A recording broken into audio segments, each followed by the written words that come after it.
That's wild. But hello, everyone, and welcome to the Feast of Dice channel. I'm your DM, Elijah Goodall, pronouns they, them. And this is our All Improv Tuesday stream, City of Fortunes, where the players don't know what I'm going to do next, and neither do I. When we left the party in the last session, you had all, I think, after speaking to the Lord of Eggs, Dirk, you got what appears to be your journal back. So the current quest that the party was kind of on was solved at a talk over a like seedy, smoke-filled table in the Sundries.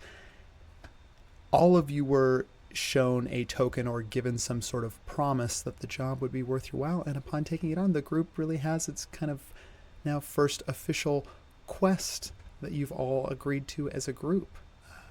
And that quest is this: that you deliver a small, deep red, almost garnet colored egg to a section north of Gaveri, supposedly outside the wall, not a place where people often go, talk about, or certainly return from. But the Lord of Eggs promised that if you followed the route given on the map, you would arrive at your destination safely. However, this route takes you through some maybe less than savory parts of Gaveri. At first, you're going to have to go all the way through the sewers, and once you get to a certain point in the sewers, you will be accessing Shariv, the Underfire, or the infernal realm that lies beneath the city of Gaveri. And we are going to pick up, we're smash cutting right to, we are here at the entrance to the sewers. Small entrance just outside of Old Town in the Broken Shoals. And for you, Virginia, you're coming home after the adventures of the last few days. How does Virginia feel right now, knowing that like you're coming home to your territory to navigate? Virginia is feeling, as Virginia looks upon the entrance to the sewers, I think she's struck with a sort of ennui that definitely makes her light up a cigarette. And as she smokes it, she's kind of like flicking it. I'm guessing she's like on one of your shoulders or something. And I just imagine, whereas she would normally be more considerate and possibly like flick the ash off the shoulder, I think she's maybe a little like in her own head, or whatever a Horcreb's head is called. But so she's letting this ash collect on whoever's shoulder she's on, and Perfect. I think she's feeling very solemn as well. So. Yeah, unless you switch Carrie's track, you've got a little pile of ash just kind of mounting up on your shoulder. I'm assuming, Virginia, this is a standard Yeah. Virginia cigarette and not a wild. Okay, Yeah. cool. Yeah, this is just Yeah. regular old cig. All of you get a whiff of that cigarette standing here as it mixes kind of with the methane and saltwater briny smell that wafts up from the entrance here to the sewers. You can see kind of in the distance down there, it's just sort of a gentle incline, this large cylindrical entrance, cylindrical. And in the distance, you can see those simple little gas lights down there that light up the sewer, give it kind of this green tint. And in an almost romantic way, down here in the sewers, there's about anywhere from like half an inch to 2 inches of standing water almost everywhere you go, and it creates this reflection, not just from the lights, but from the people wandering to and fro down here. Now, most of the natives to the sewers down here are the Horcruxes, much like Virginia, so you see a lot of them kind of scuttling back and forth, doing their thing. But there are others down here, other visitors from above Ingavarian and other races that live down here in the sewers as well. The map. Who's carrying? Is Dirk? Dirk's got the map right now? Yeah. Dirk, I do. if you're looking at the map right now, and then at the entrance to the sewers, you're going to see it's pretty much straight all the way through, almost to the back end of the sewers, basically, where there is an access to Shariv. I think there is certainly one person in this party who has been there before, Rupert, as you at one point, and perhaps still do, you're not sure what the Order of Taphos did. They did say that they could protect you from the infernal debt, but at one point you owed a sizable debt to Ameloth. So certainly you have accessed the Underfire before. Has Virginia ever been all the way to the back of the sewer to get down into Shariv? She has approached certainly the access point, but I think it happened maybe at a time when she wasn't quite ready to go through, I think. But now I think she's looking at the map and feeling like maybe this is the time, but she does have like some history with it. Okay. Mm-hmm. Well, if you've been close, Virginia, then you, along with Rupert, have also, know well the gaslit, almost neon red sign that sits above the entrance to Shariv at the back of the sewer, which is also Club Mandingo. And it is known that once you access Club Mandingo, that is how you get down to Shariv. The door person for Club Mandingo, not always easy to get by, especially if you don't have an appointment down in the Underfire. Your party is going to have to both dress and act to impress without some sort of an invite to get down there. I will mention, though, just as a little bonus, I think Dirk is the one who has it too, but you can all correct me if I'm wrong. I think one of you still does have the card, the business card given to you by the Lord of Eggs that just says the Lord of Eggs.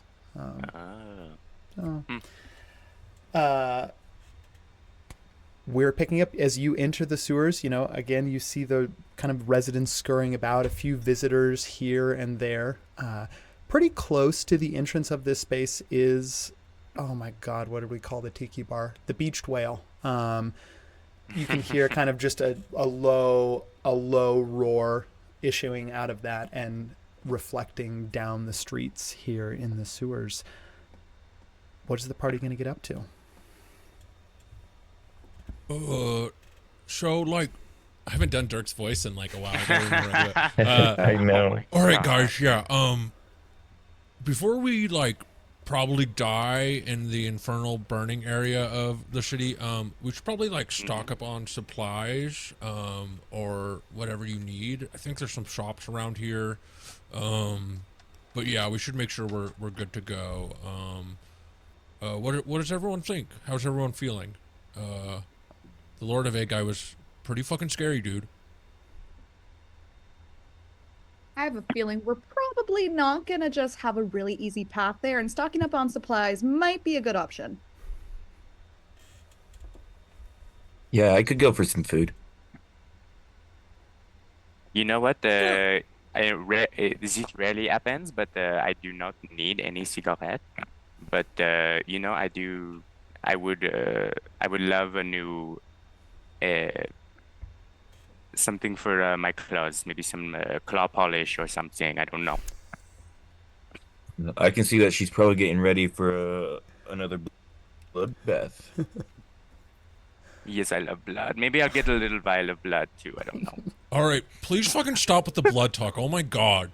And Dirk is gonna look around and see like what beyond the beached whale there is, if there's any like shops Yeah, around that's or real. anything like Dirk, that. you give me a perception check, but also, Rupert, you've been down in the sewers before to access Shriv and also otherwise. And Virginia, this is your home. Both of you can give me a history check to know spots. Virginia, you can do it with advantage. You live here. Oh, okay. Do do do do do do. Boop boop boop boop boop boop do do do. Let's go. That is a 9 on perception. Okay. Okay. There's Um, my first roll, and my Um, second one, 16. okay, Sorry, 16, perception. Yeah. 60. Well, wait, it was What was history, that? though. History for Virginia, not perception. No, I did. Yeah, I did. That was my history Oh, roll. okay, cool. 16. Mhm. And then did I hear Rupert's was 18? Yes. Okay, cool. On the 18 and the 16, you both, I think Virginia and Rupert, you both look at each other. You do know probably the best place to go down here in the sewers. It's not as nice as some of the places above ground, and it is a little bit of a hunt and peck, almost a thrift store experience to go Mhm. here. But Brandy's Bits, Bobs, and Tackle is going to be the best place to go to find claw polish, adventuring supplies, kind of all manner of little trinkets and what have you down here.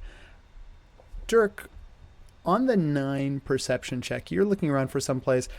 You don't see much other than the beached whale as an option, but I will tell you that as you are looking around on that 9 perception, you know, like I said, mostly Horcrux down here or other kind of amphibious or nautical races. Oceanic, maybe is a better word. But you do look over, you see a small human, maybe looks to be about like 10 or 11, kind of just wearing Dickensian clothing. He's got a little like cap jaunted to the side and some overalls with like not even one up, but just like one of the straps on one side is broken. Shirt's a little bit tattered. He's just wearing one shoe and the other sock is like patched on the heel and the toe. He's just sort of sloshing it around in the water, drawing little circles. And he sort of sees that you've caught his eye, and he gives you a mischievous little like wink and a tip of his cap, and then scurries off.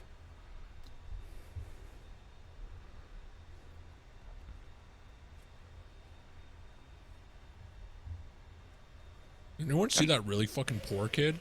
That's embarrassing. My dear, As- everyone as- is poor in the Suez.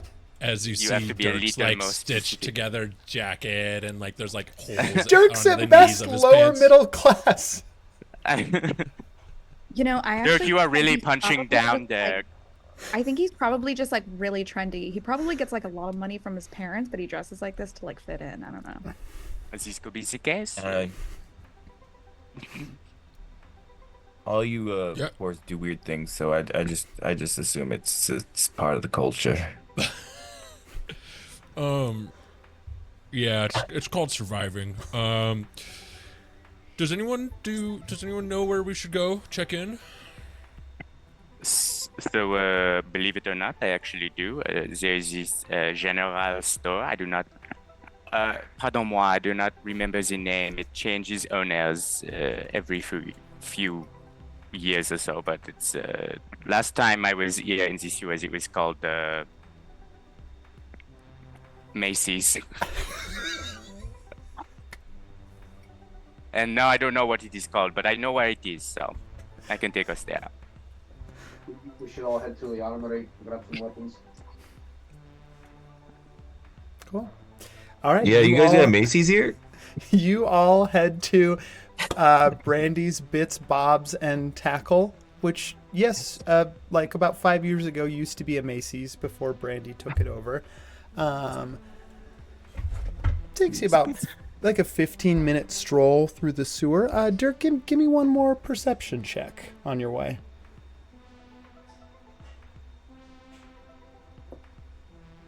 $16. Okay. On a 16, you on the walk there a couple times, kind of like some certain times, like strolling on the opposite side of the street, cap down, until he passes you, and then another time just sort of like leaning on the outside, but like leaning into the open window of someone else's house, like his finger taking a little like swipe of a pie on the windowsill and putting it into his mouth. You see this little orphan running around still. Hey, I'll catch up with you real quick, and I'm gonna walk over to the kid, and I'm gonna go, hey, do you have a cigarette I could bum by chance? I'm too little to smoke, mister. I don't have any cigarettes. Oh, that's all right, dude. And then just gonna lean really close and go, why the fuck are you following me? Oh, follow? No, I wasn't following you. No way. I just hang out down here and, say, what are you doing down here? You's a hobgoblin. Oh, a hobgoblin can't just hang out with his friends down in No, the sewers? yeah.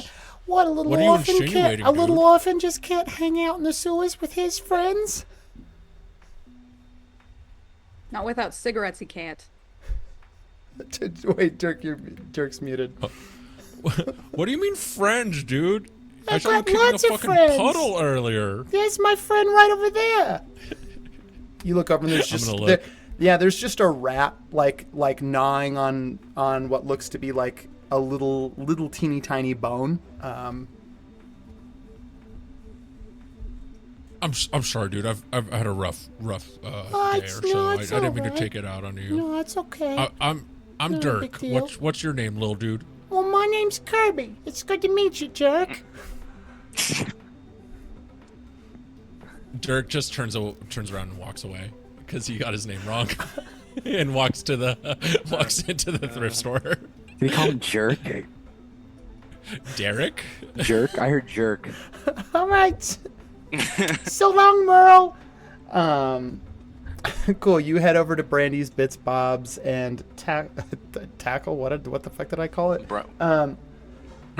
Yeah, Brandy's Bits, Bobs, and Tackle. Bobs and Tackle. Cool. You get in there. Everyone, go ahead and tell me. I mean, it's kind of a thrift store experience. You walk in pretty quickly from behind the counter. There is an old woman that kind of like raises her head up.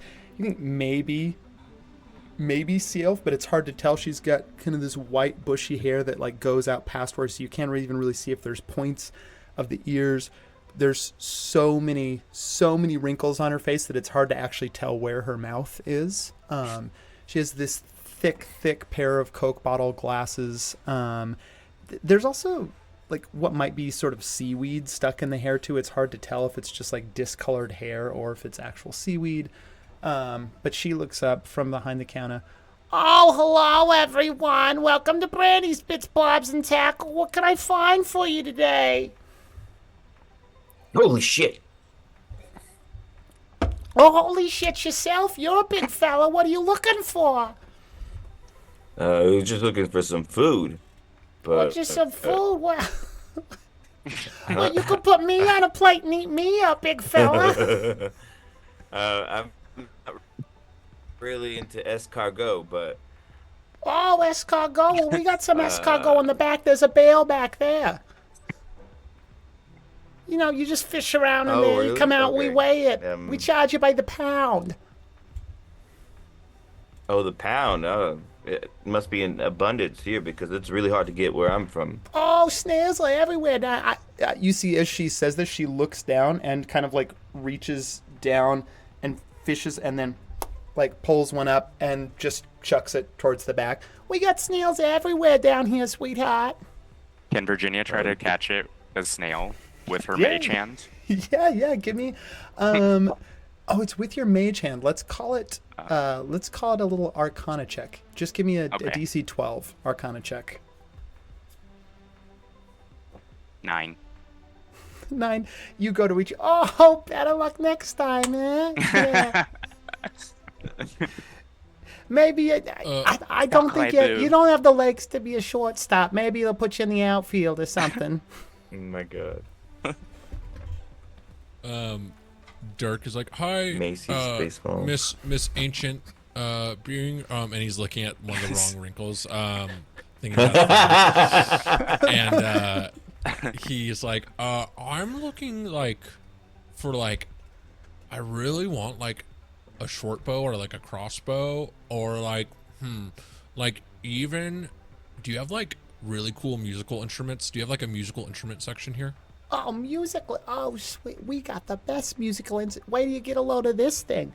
And she reaches behind the counter and plops up what just it looks to be the wettest set of bagpipes that you've ever seen.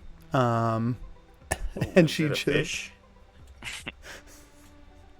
My dear, it is a give musical me instrument. give me an investigation check.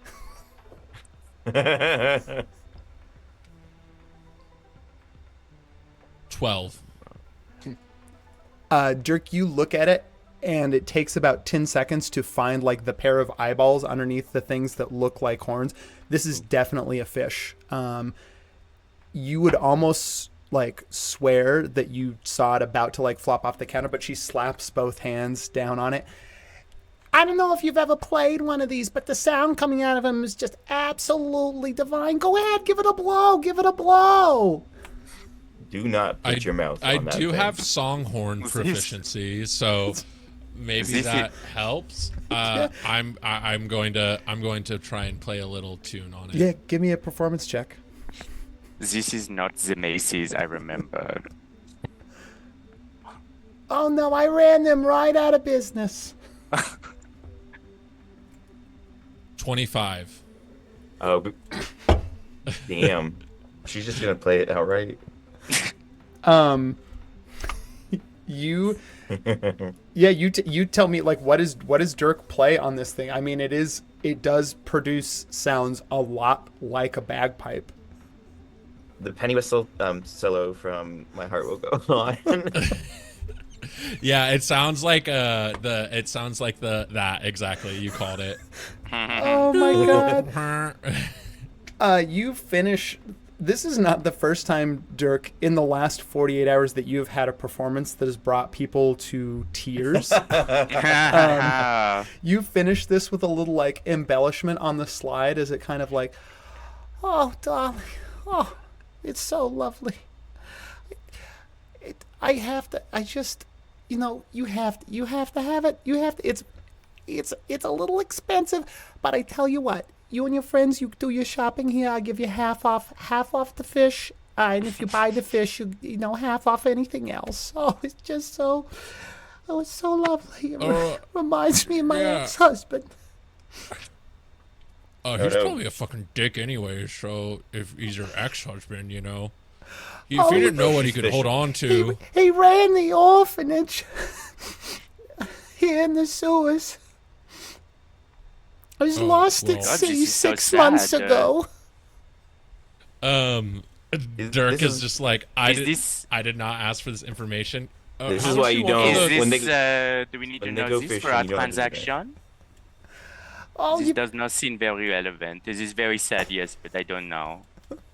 I don't know if this is information No, we it's need to not. know. I'm sorry. I'm babbling again. I just It's okay. feel free to, go find whatever you need. If you need, give me a call. I'm gonna be in the back counting snails. How much for the soaking wet bagpipes? Stopping. Dirk, Brandy has already gone. The soaking wet bagpipes, you feel like a little shift as like the fish thing kind of rolls over in your hands, and you just see like a small little price tag on the bottom of the fish. 3 gold pieces. I'm broke as fuck. And then Dirk is gonna put that down. You see a single tear roll out of it's the most beautiful song that anyone has ever played on this fish. Oh, I was and- playing a fish. Got it. Yeah. Got it. It's a living creature. As you lay the fish back, it just sort of gives a I slad told you not to little put your a lip on it. slad wet slide just, and you hear it hit the ground behind the counter. Can we Dirk is eat gonna it? go look for like a super sick fucking loot that looks like a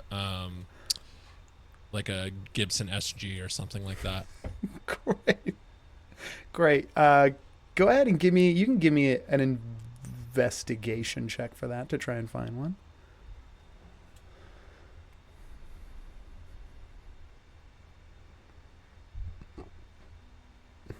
$10.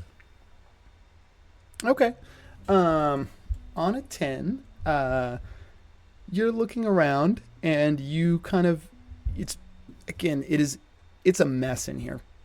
Shelves, loose piles on the floor, overflowing barrels.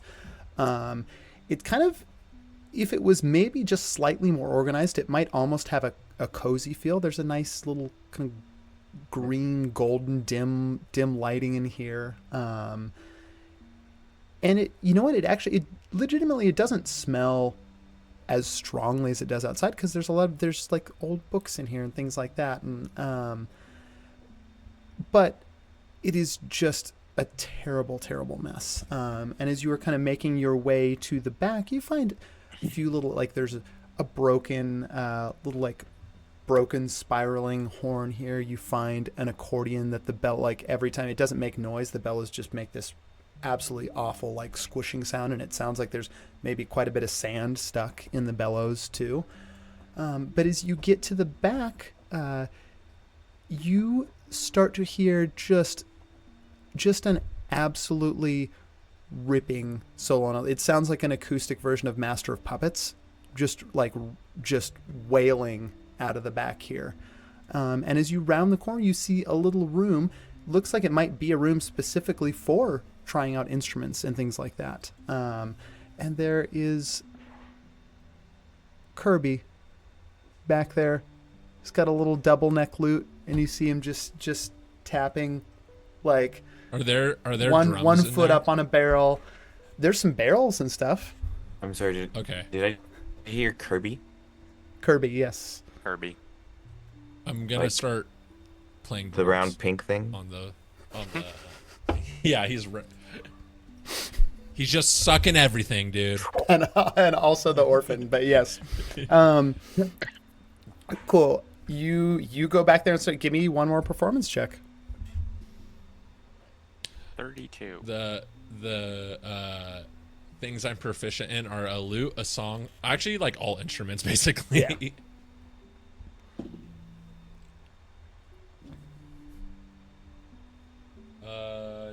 19 on performance. On a 19, you pick it up pretty quickly. You provide a solid beat. You're doing fills at just the right 4-bar spot, like little lead-ins to. About a minute in, like Kirby doesn't stop playing, but Kirby amps it up a little bit and kind of like looks over at you and like gives you a nod and pulls his cap down a little lower, and really, really just starts shredding it. And you're kind of killing it. Everyone else, you are doing your shopping to the soundtrack of just Dirk absolutely wailing on these barrels in the back, and a double neck lute playing a pretty good metal solo. What is everyone else looking for? I'm gonna be looking around the shop. I'm gonna try to find. I want healing potions and things that can help us in the next battle, potion-wise. Okay, cool. Rupert's looking for some weapons and armor. Okay, cool. Magana, go ahead and give me. Actually, both of you can go ahead and give me an investigation check to look for these specific things. 17. 13. Okay, cool. 13 and 17. Makana, we will do yours first. Go ahead and on a 13, roll me a d4.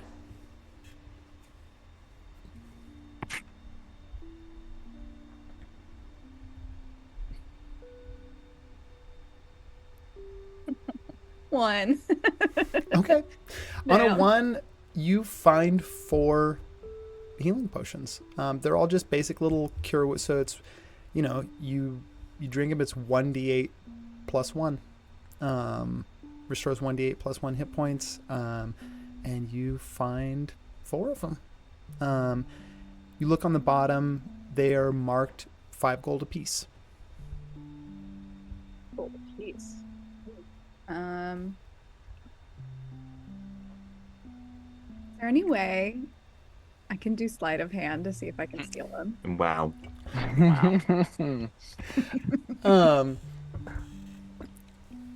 You Yeah. poor people. Give me a sleight of hand check. I feel like this is gonna be a mistake. It was 9. 9. Okay. On a 9, I mean, here's the thing. You don't see Brandy around anywhere. She said she was going to count snails. So, you're kind of wondering. So far, your party is the only ones that you've seen in here. So you kind of slip these potions into your bag and continue to try and, as inconspicuously as possible, just browse the shelves and the... Rupert, you said you got a 17 on investigation? 17. Cool. On a 17, you are looking through not a lot of armor here, and most of what is just absolutely... It's either leather armor, and it is soaking, just kind of schloggy and a mess. It's so wet that it hasn't even really kept its shape very well, even though it was like hard beaten leather. Anything metal like that in here is just rusted beyond belief. You're not finding anything that looks terribly promising until, sort of at the back, you see there is just an enormous overflowing barrel marked snails. And next to that is another one, just marked oysters.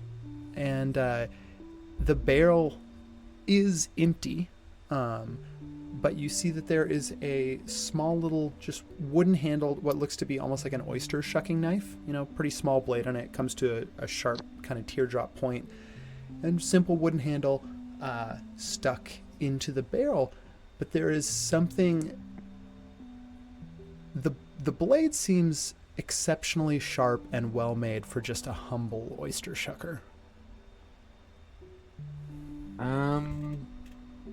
Is there a check I can do? Can I do... Yeah. I mean, if you want to just kind of pick it up, and you got a 17 investigation, you just kind of pick it up and do what you do with the knife. Like if you want to give it some throws and some...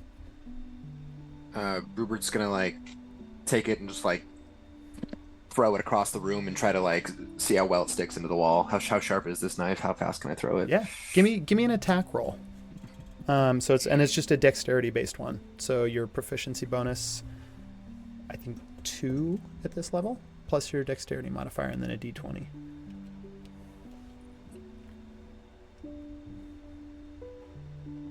So the roll plus my dexterity modifier 17, so 2 plus that? Yeah. 19. Cool. Sticks in the wall. The second, Rupert, that you kind of lower your hand back down your side, flew well. like meticulously balanced. You see the blade goes about halfway into the soft wood of the shop's wall. As soon as you put your hand back to your side, you look at the wall and back at your hand. The blade is back in your hand. Okay. Rupert's gonna go approach the shopkeeper and try to see how much it is, if she's willing to part with it. Yeah, Brandy is Brandy's back there going through the snail inventory, and sees you with the little oyster knife. Oh, what'd you find there? I'm curious about this knife. Would you be willing to part with it? Oh, I don't know. It was my late husband's favorite oyster shucking knife. It would. How much do you want to pay for it? Can I do persuasion? Yeah, can you do a persuasion check? Nat 20. She looks at you. 300 gold pieces. Found a nat 20, 300 gold. 200.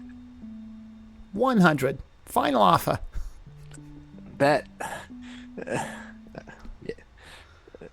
Sorry, it's been such a long time since I've haggled. I think something got scrambled in my brain. 100 gold pieces is great. Thank you. Yeah. Thank you so much. All right. Before he Big finishes deal. that, I'm gonna hand her 15 gold pieces because I've changed my mind and I'm gonna. Oh, what are these for? Oh my god. It's for your bad security. Oh, For a bad security, Makana, from your bag, in a voice that we have not heard for some time, you hear a small little voice. Sounds like it's coming from something about the size of a crab apple. Just go, yeah, we stole that shit. My god. I'm gonna shove my bag and then just Fuck! inside grip the apple Oh,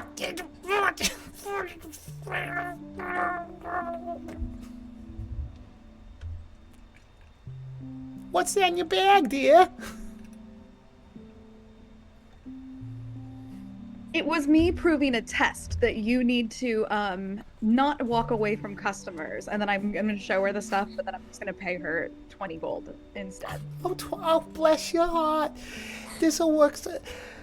Every extra gold piece goes to build the orphanage again. and you see she puts the 5 extra gold pieces in a little tiny lockbox in the back of the shop here. And puts the rest in a little bag hanging at her side. Those lucky orphans. From behind you, Trek, you hear a small voice. What do you mean, lucky orphans, mister? Jesus Christ. Oh my god. You look behind you. I turn around and Yeah, wearing what looks to just be like a very long pajama shirt that goes down to about his knees. Kid's maybe 8 or 9 years old, holding a little teddy bear that's missing one of its button eyes. He looks up at you. Why are we so lucky?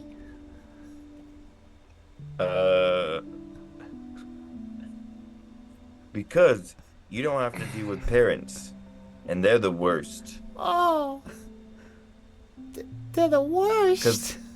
Because yours are dead, I'm assuming. Oh yeah. Oh my god, Trek. yeah. That is a doornail. See, and you don't have to deal with them you don't have a bedtime. You can eat Oh, whatever yeah. you want, I'm sure. Yeah, I mean, You can yes. smoke cigarettes like this crab. Yesterday, half a dead Yes, do you rat want that the I found cigarette? in the alleyway. It wasn't very good, I mean- though. That's self-sufficient right there. Do you know how to dance? Do I know how to dance? Of course, as I know how to dance. Hold on, I'm gonna make a little performance check.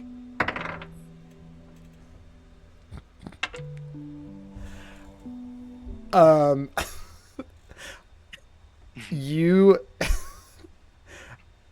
on a natural 20, you watch this this little orphan fling away the teddy bear and just proceeds to do like this, just an absolutely like banging choreographed bit. That like the way that this kid can move his body, he is like he's b-boying off the ground. He's like doing stuff where he's like parkouring between like the shelves and still getting his, and then he like hits the ground and goes like this, and there's just this little there's no sun down here in the sewers. There's just a little sun flare that just goes ping right in front of him, and then he picks up his teddy bear again. Do we get inspiration? That was I'm just beautiful. Yeah, Trek, you get a D4 bardic inspiration. Nice. That Which was beautiful. I don't think exists. I don't think I've ever seen anything so inspirational. Oh, Here's- jeez, mister, you're crying all over Mr. Pringles. Who's Mr. Pringles? Oh, it's my teddy bear. We'll tell Mr. Pringles that he can have 5 gold pieces for being so awesome. Oh, did you hear that, Mr. Pringles? You get 5 gold, but I'm gonna have to. And tax I it. give the orphan 5 gold pieces. Oh, okay, I'll put. You see, he pulls the teddy bear's head back and shoves the gold pieces in there, and then kind of like gets the head back on tight. That What was are you looking horrific. for in here? I was hoping for some food, but anyone else? Anyone else? I still got that other half of the dead rat out in the alleyway that I didn't eat yesterday. If he's hungry. Pardon me? Well, Dead what? Oh, it was a dead rat. Oh, Why are you dead so rat. excited about it? I thought you Dead said for dead that. rabbit. My mistake. he's a little sensitive. He's a little sensitive, yes, because Yeah. he's a bunny man. I'm not No. little. Why could I eat No. you? A bunny man. Absolutely not. Are you sure? You look Do you like wanna you're gonna find out? taste a lot better than that. I mean, kinda. Now that he mentions it, I bet he actually does taste pretty good. I'll Can pay you. Robert- I'll pay He you does 5 look gold very pieces. tasty. Can Rupert like just slap him? Can I do an unarmed strike roll? Yeah, for sure. Give me an unarmed attack roll. Slapping a child. Please don't slap the child. 9 to hit. Don't you have children to hit them? On a 9, you go to like give this small orphan boy a taste of the back of your paw, and you miss on a 9, and you just smack Mr. Pringles instead out of his hand, and it just hits the ground, goes like sprawling everywhere. You see the gold coins that Track put in there. You also see like what looked to be like maybe 3 or 4 switchblades and some jewelry, some rings, a string of pearls.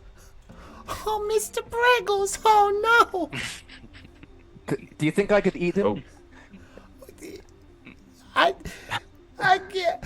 Well, if you promise not to, I guess you can eat him. And the little boy's just gonna offer the teddy bear up to you. Rupert's just gonna take the teddy bear. And hold on to it. I feel like Okay. all the rest of us are just gonna be like just looking disgusted at Rupert, just like judging. I'm still fucking jamming, so Yeah, you're still jamming. I will ask what specifically while this whole thing is going on, what is Virginia looking for? I think Virginia's looking for her claw polish. I think she's also kind of like on the lookout for maybe a new shell. Okay. Blood of the innocent. And maybe like some little lighters or something. Like she's maybe Ooh. like looking for like a new lighter. Yeah. Give me an investigation check.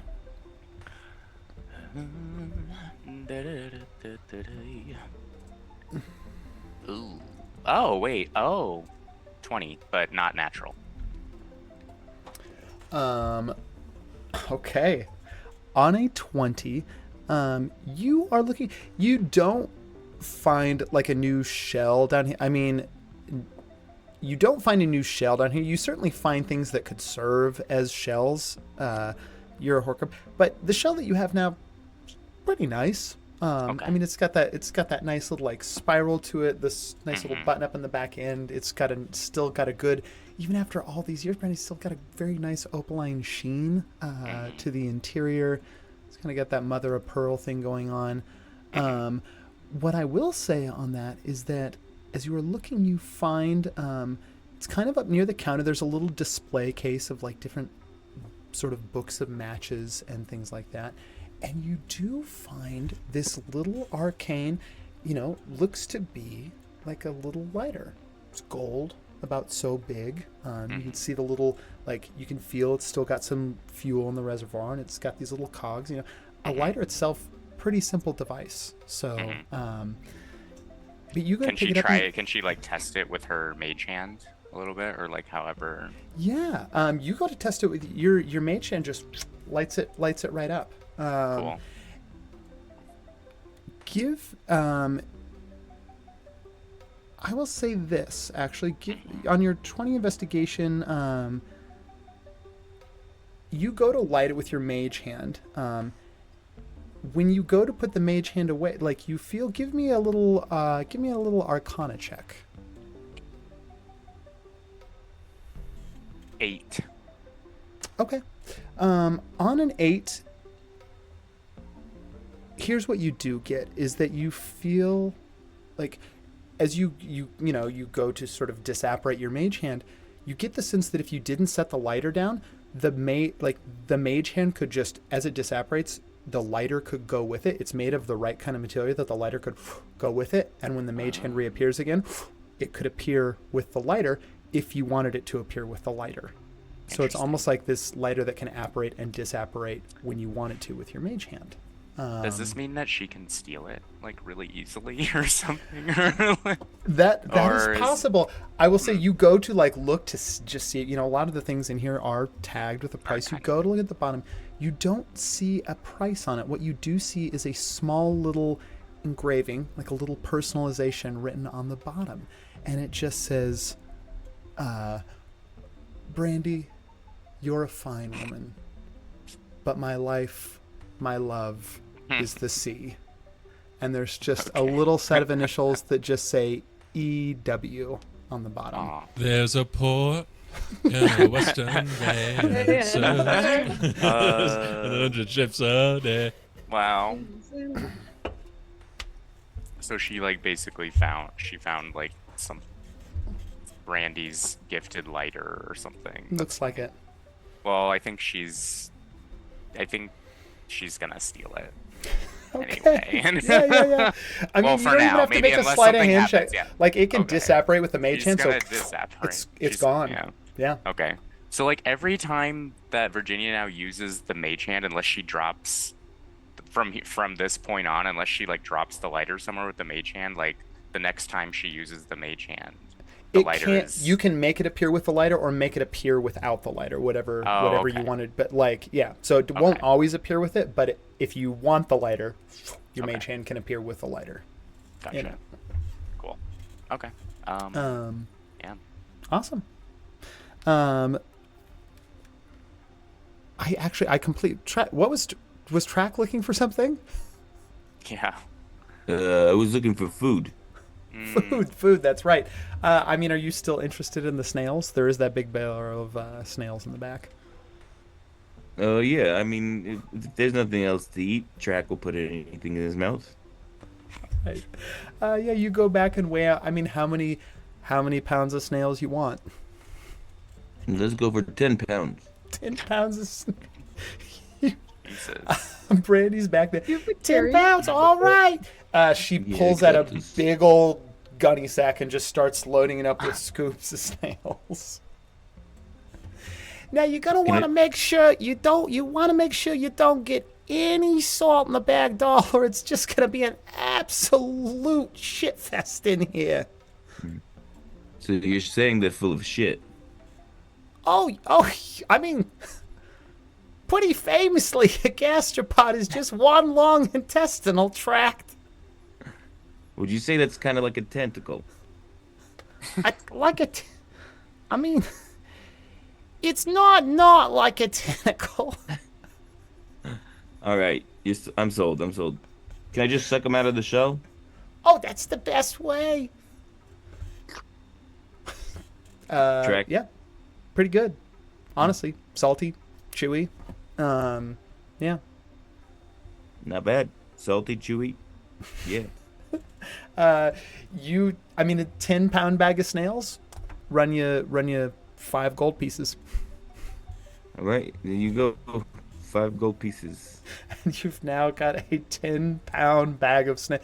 I mean, they're not fast, so perhaps writhing is the wrong word, but you do just feel like small little shiftings on your back as the bag of snails is kind of they're just all down there with each other. Track is gonna continue to eat these for the entire until they're gone. It's snail on snail action for days. It's an orgy. Yep. Gotcha. Yep. Okay. A I think snorgy. we're gonna cut back to Dirk. Kirby kind of wraps up playing his solo and looks up at you. You know what, mister? You're pretty good. You playing any bands? Shred, bro. I mean, I used to be in a band called Golden and Legrog, but I'm kind of doing my own thing. Oh, yeah. I'm on a quest right now, but you fucking shred. We should start a band when I get back. Give me a persuasion check. Persuasion. 17. Yeah, I mean, you can look me up. Maybe we could jam again. I've been playing on my own a bit, doing gigs and stuff. I'm into the whole solo songwriting thing right now, and I got a mixtape that's about to drop through my label, so I don't know. Maybe. We'll see how it does. Crazy how this orphan's more successful than you, Dirk. I was in one of the most famous duos in the city. What are you talking about? Dirk, and then Dirk immediately gets cool, and he's like, "Yeah, that's pretty cool. That's pretty cool." Like, to be honest, though, dude, if you're about to be all big and stuff, I'm not interested. I'm looking for diamonds in the rough, and it sounds like you got it pretty good. I'm looking for a real sound, not manufactured by your agency or whatever, dude. Yeah, but I mean, in the end, isn't the kind of attitude like that a marketable thing within itself? And it just kind of makes you come full circle around into, the same thing. It just feels like you're a self-parody almost, when you bring stuff up like that. It's just, I don't know, man. Fuck you, once man. a band I'm 8 and I don't have parents. Yeah, well, that's just one thing I'm better at then, I guess, dude. I don't know what to tell you. Yeah. I'm just saying we could have been a cool band, but then you had to get all pious on me and talk about being a solo artist. For 1 moment, you're riffing on a guitar, on a lute right now, and it's yeah, that sounds cool, but no, it would make it sound cooler. Me when I played fucking drums, you fucking loser. For 1 moment, this little kid just looks angry as piss, and then you just kind of drop, lute in one hand, just kind of arms drop to his side, and he just starts. I wish I had parents. And is just going to start just crying there, inconsolable, in the back. No, you don't. Yeah, I guess Dirk is just gonna be well, sorry, kid. I mean, them's the breaks, and then he's gonna walk away. Let me ask this too. Does anyone have a passive perception of 24 or higher? No. Okay. Passive perception of 24? Yeah. No. Cool. Okay. Is there anything else you are wanting to do in Brady's Bits and Bobs, or are you headed out to the next thing? Dirk is gonna try and get like healing potions for what if they have them for like whatever 15 gold can get. Cool. him. You can give me an investigation check to look for more. That's a natural one.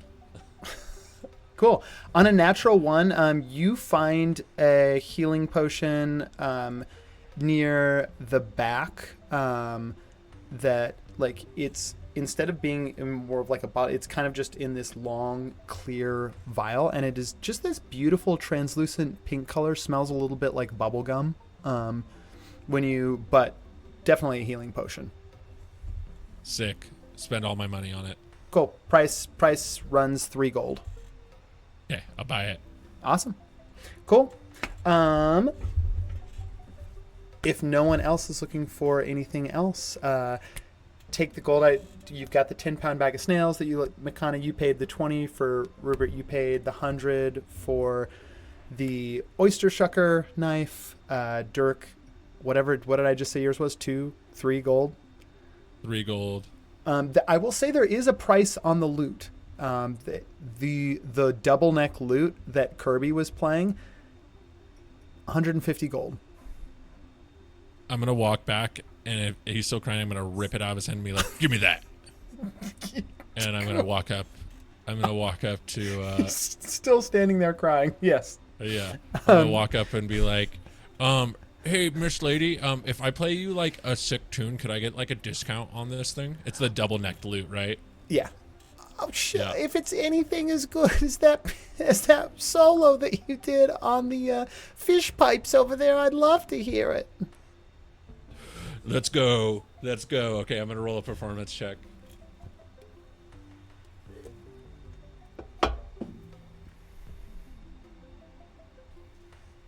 21 on that one. Half off. You can have it for 75 gold pieces. Hey, does anyone She's crying. have, She's crying again. Yeah. Does anyone have like 60 gold they can give me so I can buy this sick loot? I can spot you. Rupert, Sick, dude. you say that, and you go to where you keep your gold pouch. It's gone. Can I do an investigation check? Give me an investigation check. Bet it was that little brat. I'm glad we made him cry. 24. Where the fuck is he?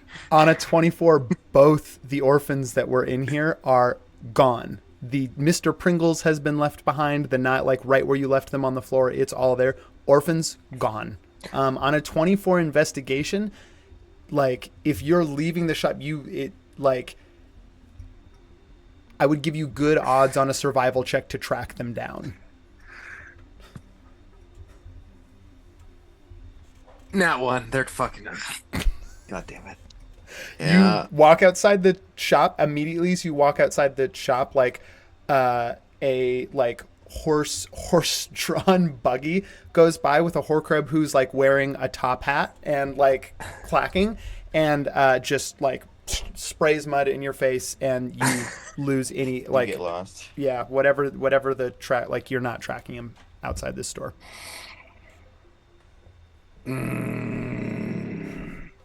Is that Fucking is hate that- children. is that one orphan still crying in the store? No, both the orphans are gone. Oh, okay. I think on the 24 investigation, Rupert, you realize you've been grifted. Can any of Like us do an the investigation entire check? thing was probably said. Yeah, you're both. Anyone else is welcome to make a survival check if you're all trying to track these orphans after leaving the shop. 12. Could someone else Let's spot me? I track really them want this down. loot, man. I really want it. I'll spot it for him. Sick. Cool. I What have is a it? double necked loot. It's a like Survival? Oh, sorry. Yeah, survival check to track. Virginia got a 13. Okay. roll and see. Dirty 20 on survival. +1. 19 Dirk. rolled a 19. Dirk on 18. a dirty 20.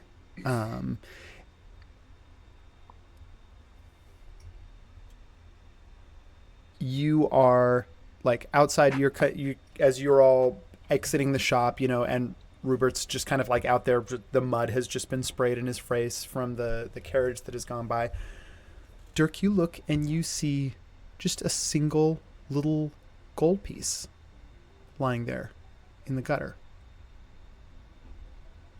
You look a little bit further, and about 40 feet up, you see another little gold piece. I grab Rupert and pull them my direction and follow the gold trail. You all start following the gold trail. They are not too terrible, but they're pretty few and far between as you begin I'm picking them up as we go, and while we're walking, I'm gonna wink at Rupert and give him bardic inspiration. Cool. You're following this trail. As luck would have it, the trail actually does lead you further into the sewers and towards the destination that you already would have been headed to anyway. But let me see where I feel like I have cue music for the sewer, or soundscape stuff for the sewers that I have forgotten to. Yes, there it is. You are entering a part of the sewers where here standing water's a little more. All of you are wading, through about 3 or 4 inches of it. And as you make your way through the sewer district, you're starting to get off the main path a little bit. Every now and then through the murky water, you catch a glint of the gold, reach down, pick it up. At this point, you've probably reclaimed about 65 of the gold pieces so far from Rupert's bag, following this trail. There is a particular alleyway that as you get to it and look down, there's a bit of a clearing. Not a lot of buildings around here, neither stone nor wood. It's just sort of this gently swirling. At this point, it's almost a pond. It's probably a couple feet deep back here, maybe a spot where there's a little bit of backup. And the occasional, there are drifts of sand and stuff like that down here in the sewers that wash down from the broken shoals. But it's almost just this little sandy, gray, kind of dirty, dingy island. And in the center is what looks to just be like an abandoned cabin. And the gold trail is leading right there. Rupert's just gonna walk straight towards it, not picking.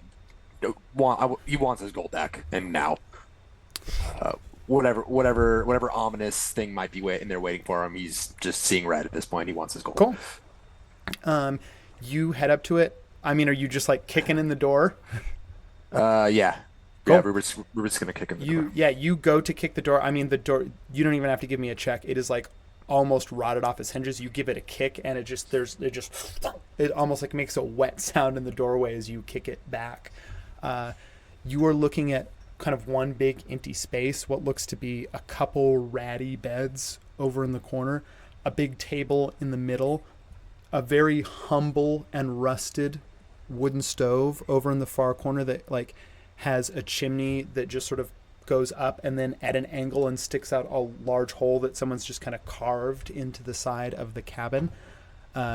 Smells like rotting wood in here. There's probably still about an inch of standing water even inside the house and kind of sand underneath that, so there's no real floorboards or anything. And in the center of the room, around the table, you see. Give me a perception check. Dirty 20. On a dirty 20, you see 3 Horcruxes, all kind of sitting around this table. They all look like they're maybe playing some kind of a drinking game. There's a kind of fancier bottle of what looks to be maybe elven wine sitting out on the table. It's got this sort of mother of pearl bottle, so you can't really see like how full it is. And they are sitting there, little goblets. I will say you don't see any gold here inside the house. And these Horcrux, all three of them have just exquisite, beautiful. They all have these like just pearl white spiral shells. They're almost kind of flecked with gold, and kind of as opposed to like Virginia's maybe more like salmon or kind of reddish orange. They've all got this very light, almost bubblegum pink coloring to their like claws and faces. And all of them have these very, very bright, almost like sparkling blue eyes. And as you kick down the door and sort of take in this room, this space, one of them turns to look at you. Oh, I didn't know we invited more guests to the game. Did you invite? She looks over the other two. They both shake their head. Hi, can I help you? You see two orphans come by? Little crybabies with a bag of gold? Yes, they tried to hide here. We shooed them off. We do think, well,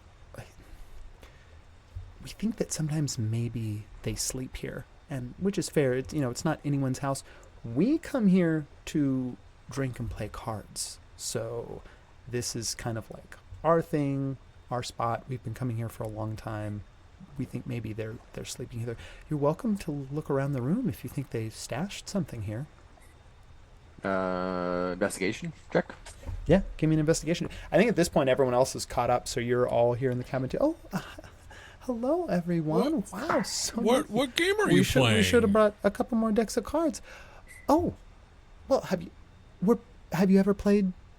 You've never played the green chalice. Dirk, give me a history check.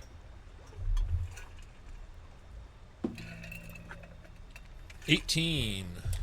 On an 18, Dirk, you've played Green Chalice once before. Famously, it is the most intoxicated you have ever been. But it is a fairly common drinking game in Urks. You also know that 18 is pretty good. You know that there are variants of it kind of in whatever district that you go into. But essentially, what it comes down to is kind of similar to poker, but you are like making bets, and the loser of the bets has to imbibe the green chalice, which can have any manner of like intoxicants, like anything from alcohol, like basically any sort of substance can end up going into this cup. And should you lose the round, you are then required to drink what is in the cup. Well, I'm down to play if you need an extra hand. If Rupert's gonna look around. Well, of course we'll deal you in. I mean, is anyone else interested? I think we have enough cards.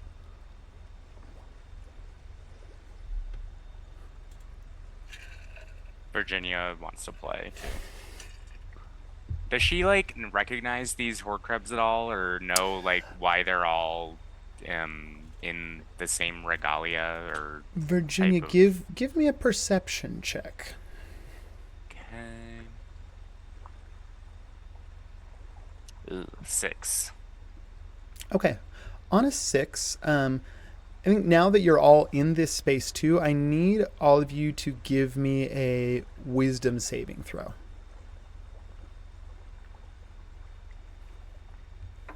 Oh, I rolled a nat 1. Virginia got a 10. Okay. 7 or wisdom? Yeah. I got a 19. 17. Okay.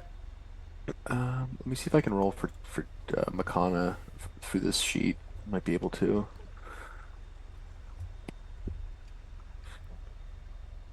I don't know how. my campaigns. We can let Makana roll For sure. when she gets back. Okay. Rupert and Virginia. Not a pretty house. Not a pretty space. The warmth and cheer and generosity of the like, you look over at the table. This seems like it might be the most fun that you have had in, like, this is great.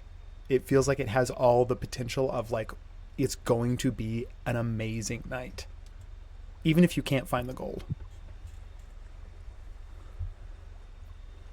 My God, I am on a roll with these cards, no?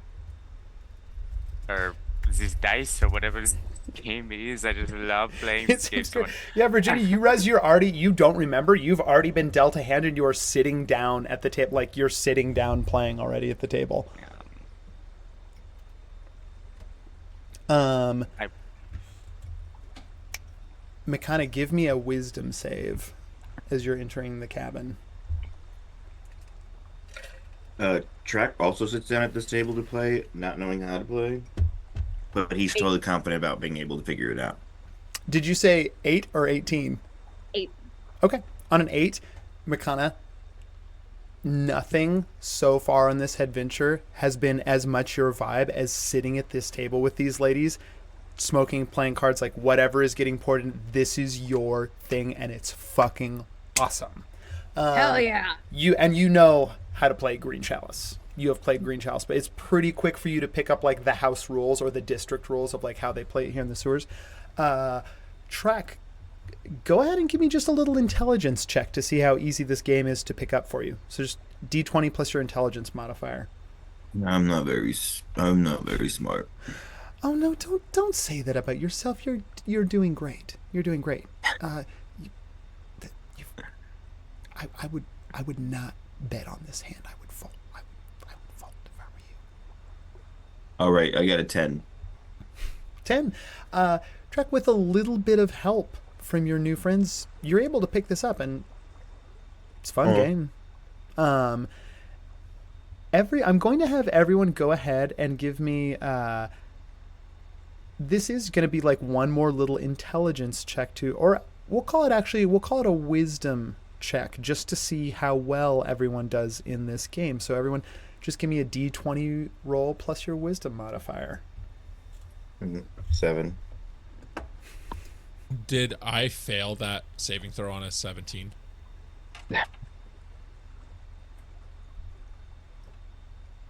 Because I want to use Fortune of the Many if I did. Is Dirk having fun? Here's the thing, Dirk, this is a nasty cabin, but are you having fun playing this game? I think it's kind of weird and cold and damp in here. And as you look around, give me an insight check real quick.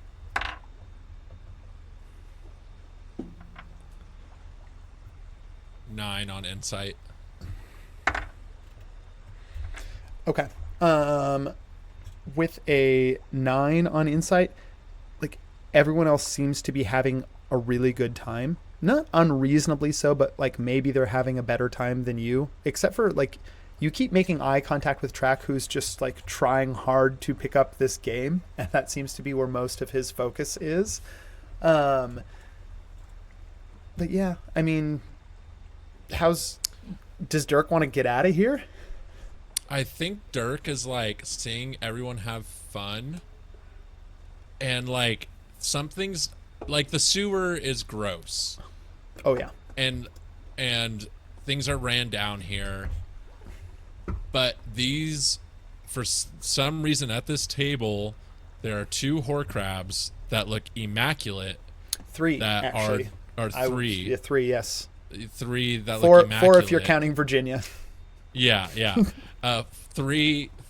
that are looking immaculate, including Virginia.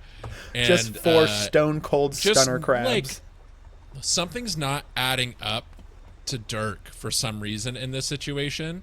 So, like, Dirk is gonna be like kind of like pretend laughing along, and he's gonna pull a little stick of like chapstick out and rub his lips and cast friends.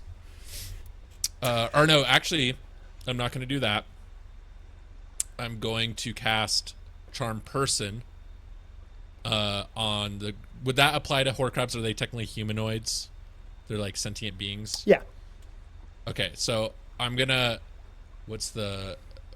It's verbal and somatic. So I'm trying to do it slyly, but I'm trying to cast Charm Person on all the three. Ooh, or maybe Horcrux there's that only are- one. Oh, there's only one of them that's been doing. The other two have been dead silent the whole time. If you're trying to cast it on the one that's been talking to all of you, what is it? It's a wisdom save, I right? can cast it on. On I should be multiple able at to the cast- same time. Yeah. Okay. If I cast it at a. Wait, I thought. I think cast I'll it also say, on 3 people at once. Makana, for your wisdom save, I think Eladrin, like half elves and elves, get advantage on saves against being charmed. So you can make that wisdom saving throw with advantage. Scratch that. I'm going to cast friends on the one that has been speaking. Okay. Yeah. Okay, They cool. don't roll Yeah, against. no anything. save. It's They're just you get advantage on. Yeah. Yeah. And Dirk's gonna be like, "Oh man, this is so fun." But like, for real, bud, where's like the money those orphans stole? Do you know where it's at? I mean, they didn't put anything in here. We sent them off pretty quick.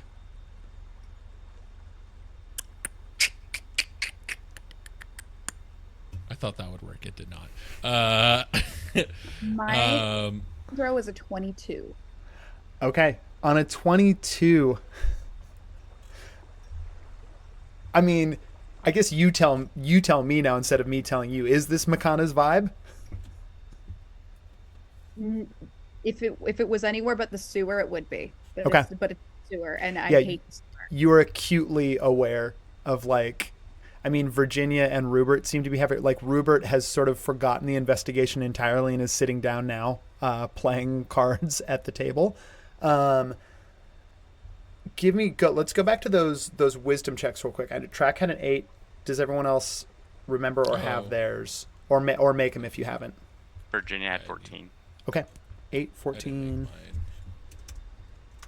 It's just a raw wisdom check.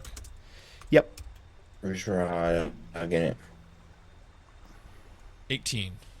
Okay, 18 for Dirk. I'm just rolling nothing but 18s today.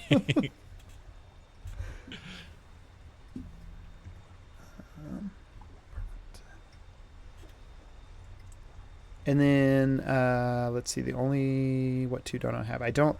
Let me get a wisdom, just a wisdom, not a wisdom save, but a wisdom check from Makana. So just your wisdom modifier plus a d20, and then same from Rupert. Wisdom save. No, just a wisdom check. So just your wisdom modifier, plus a d20. 16. Okay, cool. It's basically 6. just to 6. It's basically just to see who's doing a good job at Green Chalice and who's not, because the people that aren't are going to be taking in a lot more substances than the people who are doing good. But your kind of like average number, middle of the road to beat was, I mean, the Horcrux that you all like, the main one that is talking got a 10, and so there's only 2 of you that are lower than that. Rupert and Track, both of you, give me Constitution saves just to see how well you're handling your substances. 3. Oh God, Rupert, you are having the most fun that you have maybe had in your entire life, and you are trashed. 21. Track, you're having. I mean, is Track having fun? You're managing Oh, yeah. the copious amounts of substances that you've taken in very well. Okay. Everyone else is above. So everyone else, you just kind of have like a slight buzz, or like you've got a little bit going Makana, you're starting to see some like little patterns and sparkles in the edges of the Dirk. You are hearing like it's almost like the water flowing around and beneath your feet through the house. It almost sounds like a song, kind of. You can sort of like pick out a melody to it. Virginia, you just have like the biggest, it feels like the biggest tobacco buzz of all time. Just your body's like vibrating inside your shell.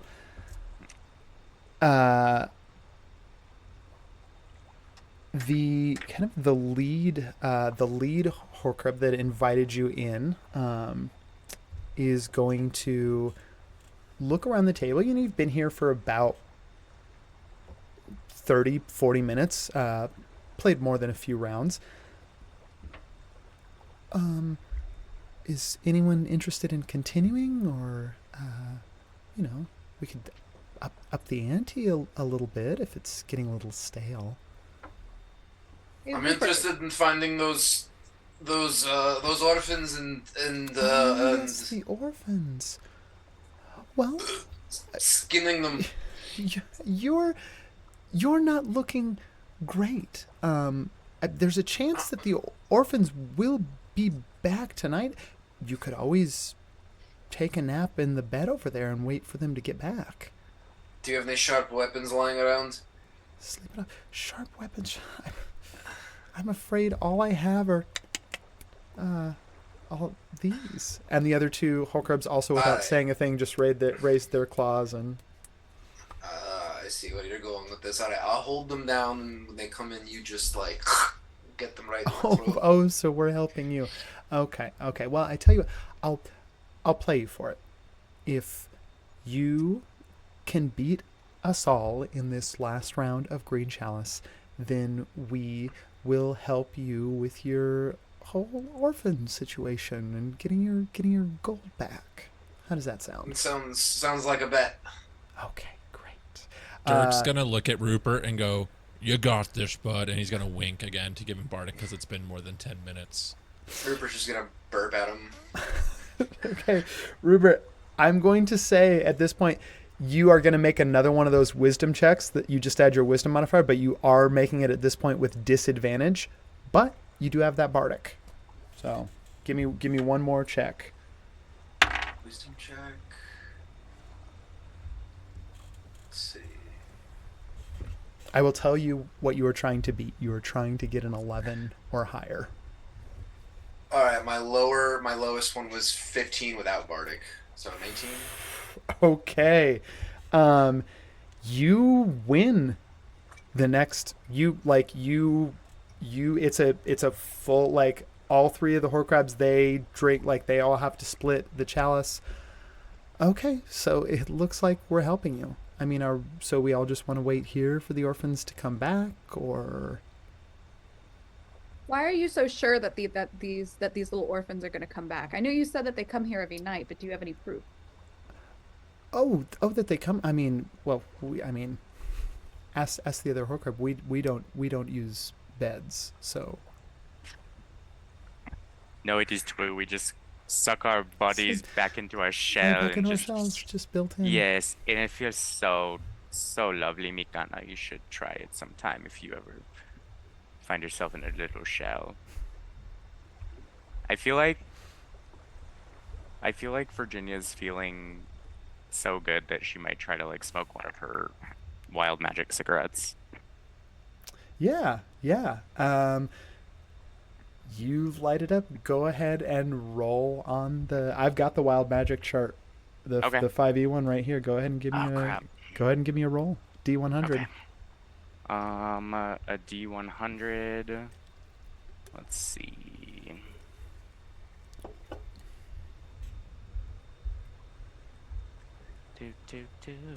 Okay. Oh, that is a 39. Okay. On a 39, you light up one of these. 39. Oh my god. Well, on a 39, Virginia, I don't think that you're missing them, but you do regain 2d10 hit points. Yay. I think I'm going to flavor that the effect here is that you if the game were to connect, like you no longer have to worry about like any effects or making more Constitution saves from playing Green Chalice. You okay. are. It is heady and effervescent, the aroma that comes out of this cigarette, and yeah, the Horcrux, you know, one of the blue-eyed Horcruxes look over to you. Oh my God, that smells amazing. What did you? Thank you. I got it from. Actually, Virginia doesn't quite remember where she got it. I think that that's it was maybe some sheep of some kind, and there was some tentacle mishap and very ancient. oh no, a type- tentacle mishap. Oh, that's Yes, but- terrible. I know. Do you also enjoy rolling around in blood, Do or is that just me? I don't know. do I enjoy rolling? Oh, you're asking if it's like a Horcrux thing, like Or if to it's en- like a your kind of Horcrux thing. Oh, you know, it's that's an interesting question. I don't know if I've found a lot of other Horcruxes that, you know, enjoy rolling around in blood, but I have to tell you, Yes. I love it.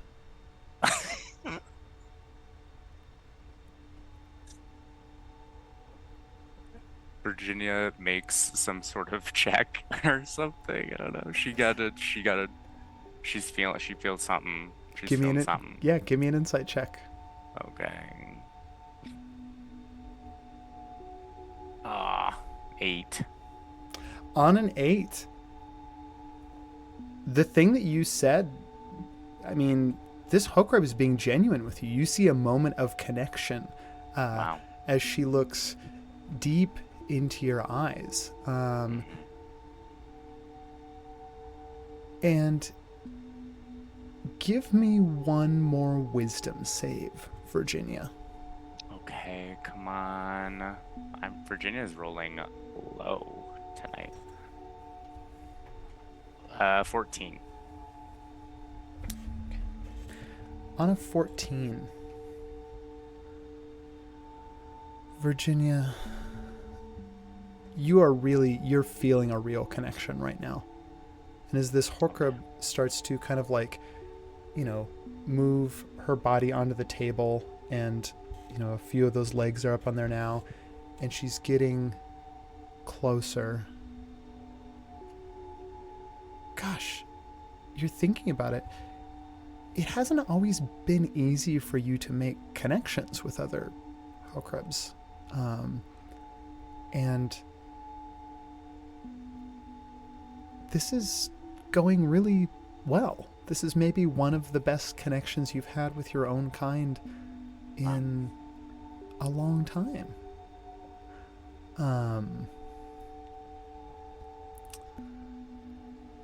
You see there is like a spark in this other Horcrux's eye. Virginia, you feel like they're sort of waiting for you, but they seem into it, and if you're into it, this might be the time to like lean in and kind of go for a kiss. Yeah. All the signals are there. Yeah, there's a lot of like Horcrux-ery about, I think. Yeah. Yeah, Virginia's gonna do it. She's been feeling like something awakened in her after her past flame in the in that one place. Yeah. The casino. Yeah, Pajaro. so she's in Pajaro, yeah. Yeah.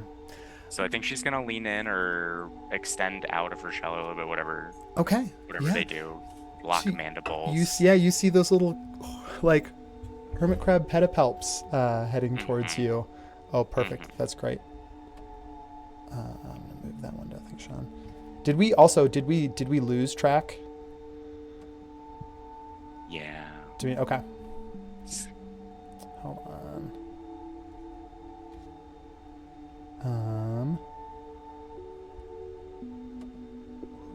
Just a second. I'm gonna fix that window. Okay. I'm gonna cool. be like whispering to Dirk. I'm gonna be like, "So, like, what are like the mechanics of like reproducing? Do you think like it's like a inner shell thing? Do you think the shells? I don't know." Wait, that was really You're funny. you are about to learn the art of I feel like it's Orcleb. gonna involve blood. It's gonna involve rolling around in blood, and that's kind of why she got off on it before, right? Okay. I don't feel know, like- but they're a chick fuck show, like, but if that's their thing, that's their thing. What one person's sick fuckery is another person's love-making dick. As a bard, I think you would understand the complexity of Wait, we both just went, oh. passion. Love is love, okay? In this house, we believe love is love. It doesn't matter how you roll around in the blood. It just matters that it's consensual. As this is happening, you're looking around the table. Track is actually just sort of like kind of leaning back in the chair, looking a little bit like woozy, maybe not handling the substances so well all of a sudden. Rupert, you've just won. They've agreed to help you, but you're just sitting there and you're just kind of like staring at your cards. You look up, you see kind of like through the haze of your intoxication, like something is happening with Virginia and the other crab. You look back at your cards. It's hard to focus on them. Dirk and Makana. You're sitting at the table looking, and as you see Virginia lean in,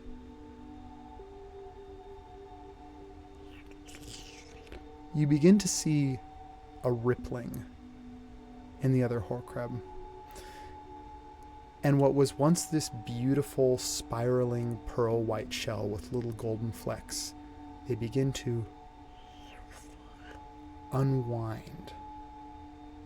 And they begin to move freely in the space, almost like you're floating in water.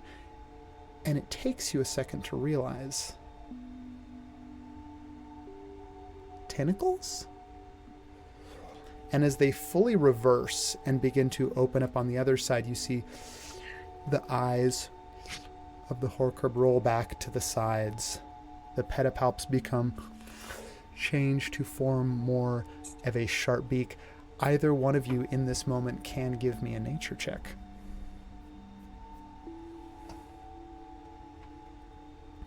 Yeah. Also, just might want to fix the stream because it says my phone is on Virginia. God, you're right. We did it again. Okay, there we go. Fixed. Did it 16 for again. me. That's a 10. Dirk, this is fucking weird. Makana, you're like trying to. You didn't think that you were high. What is going on? And as you start to like look around, you see the other two shells on the other two Horcrux are beginning to unfurl. What? You have never seen a Horcrux do this. What is and then you think about it. A Horcrux has a natural predator. And the natural predator for a Horcrux is a cuttlefish, which can imitate any creature that it wants.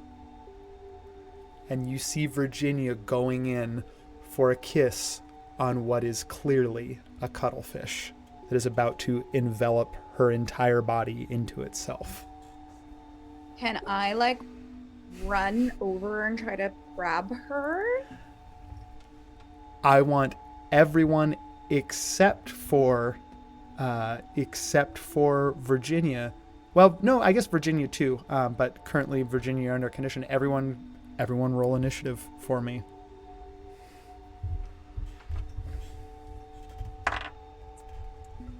Nat 20. Oh, Virginia got an Actually, 8. yeah. So it's a 26 in total. Okay. 18. 9. Virginia got 8. Okay. Let me roll for the cuttlefish. Okay. And Dirk, did you say 9 Yes, for Dirk? Okay.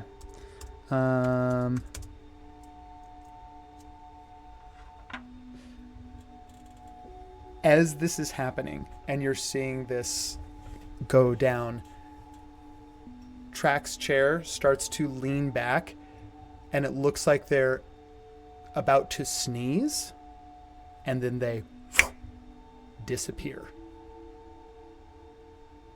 They're gone.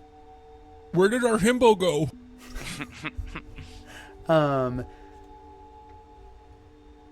It is the top of the initiative order. Rupert, it's you. You see what's like. You look up and you see through blurry eyes the squid. I'm going to say that in this moment, getting that nat 20 on initiative snaps you out of the stupor a little bit. You're still going to be rolling ability checks with disadvantage, but you won't be rolling attack rolls or saving throws with disadvantage. And you are now in this moment. You're sobered up a bit. You're aware of what's going on, and you see this creature about to envelop Virginia. All right. Bonus action. I want to throw the boomerang oyster shucker at this cuttlefish. Yes. All right. Love it. Okay, give me an attack roll. That's 11 to hit. An 11, unfortunately, does not. You go to like wing it, and it goes like sailing by, embeds in the far wall of the cabin. But as a free action, you can recall it. All right. How far away are they? You're kind of just right across the and like actively this way. Like the other two are transforming as well, but you are like the other one is on the table about to envelop Virginia, so it's like right there. Rupert's gonna make an attack roll with his rapier to try and like pierce the cuttlefish that's about to envelop Virginia. Cool. Give me an attack roll. 22. Okay. 22 hits. Roll that damage for me. 7. Okay. Let me change my little battle thing here. Okay. 7. You hit this, like you pierce through the kind of the blubbery hide of this cuttlefish, which is actively changing color. An explosion of color, like reds, purples, oranges, just begin to immediately like blossom over its body, and it sucks back from Virginia. And Virginia's turn wasn't until the end of initiative order, and there's still a couple people to go. But Rupert, you might have saved Virginia from a very grisly fate just now. Unless you're going to take any move actions on your turn, that is Makana. What is like the size of the room? Size of the room that you're in? This cabin's about 40 by 40 feet. Not huge. All right. I'm going to try to position myself so that I'm a little bit further away from everyone, but I want to be in front of Virginia. Is that possible? You could wedge your way in. I think, this thing, I'm going to say, since we're doing theater that like specifically, this thing backs up a little bit and there's a little 5-foot space where you could interject yourself between it and Virginia, but you'd be getting onto the table in front of Virginia. Fine. Cool. I'm going to do that, and I'm going to cast Thunder Wave. I want to push that thing far away from Virginia. Cool. Yeah. It's a Constitution save, right? Or is it Dexterity? 13 con. That's a 2. Yeah, roll damage, and then it's pushed, 15 feet back? 10. Is that, and I can't remember, is that it's a spread in front of you, right? Like a little... It's a 15-foot cube. 15-foot cube. So you're hitting all the cuttlefish with this. But I think you can arrange it in this room in such a way that you won't hit anyone else. So boom, you can hit all the cuttlefish. I'm going to roll for the other two. That one that was attacking Virginia got a 2. One of the other ones It's a 15 on the save, and then a natural 1 for the third. Does the 15 save? Yes, the 15 saves. Okay, so one of them is not going to be pushed back, and I think, is it Thunderwave? So they're still going to take half damage, right? Yep. Okay, cool. Yeah, roll the damage. 9. Okay, 9. Full 9 to that one. 9 halved to 4 for that one, and then another 9 for that one. Okay, the one that was going up, you, Makana, what does it look like as you channel this thunder? Like you climb up onto the table and channel this out? I'm gonna I'm gonna kind of like scream, like go like this a little bit, and then I want it to like just fly as fast, like you like close an eye, and then like it's basically like out of your vision, and it's like pushed back. Like Cool. I want that shit like almost flung up against the wall. Yeah, boom.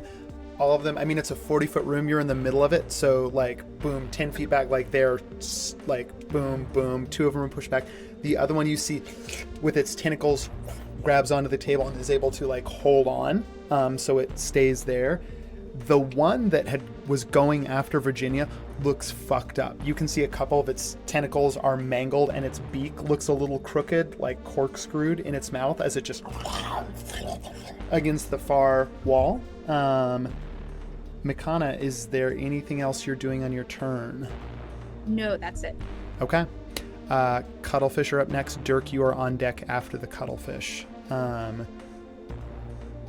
This first Cuttlefish that is all fucked up and was going after Virginia is going to, like, God, I think it's going to go, like, its attention would have been on, I'm gonna roll a d20, and odds is Makana and evens is Rupert, because Rupert hurt it the worst, but you just shoved it. Makana, that one Cuttlefish that's pretty damaged just against the wall and launches itself at you. Oof. On a natural 20. A critical hit. Makana, you are going to take 5 points of piercing damage. Okay. And I also need you to make a Constitution save.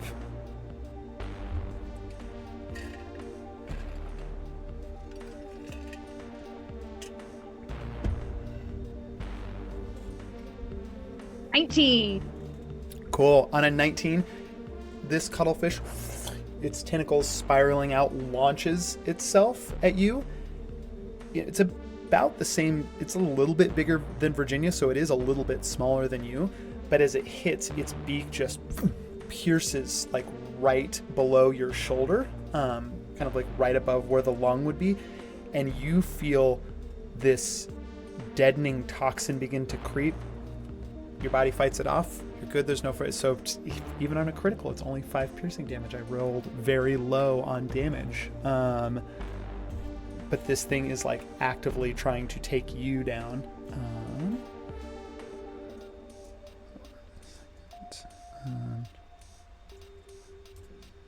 Okay. I'm going to go for the other two. You've got your rapier, so one of these Cuttlefish is going to go for you, Rupert. I'm guessing that a 19 hits. A 19 hits. Okay. You are going to take 4 points of piercing damage, and go ahead and make me a Constitution save.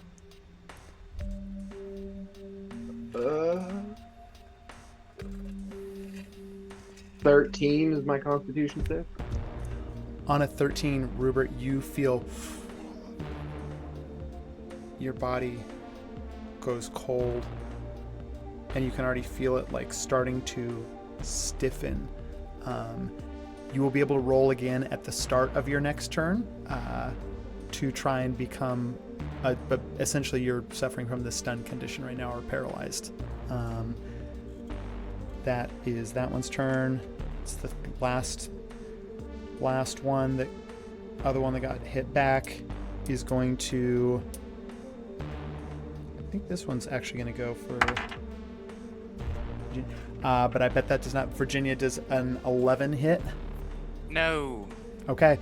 Virginia, in the moment that like Makana stepped in front of you in this other one and your vision cleared, just having that eye contact broken, you look around and all of a sudden your senses kick in.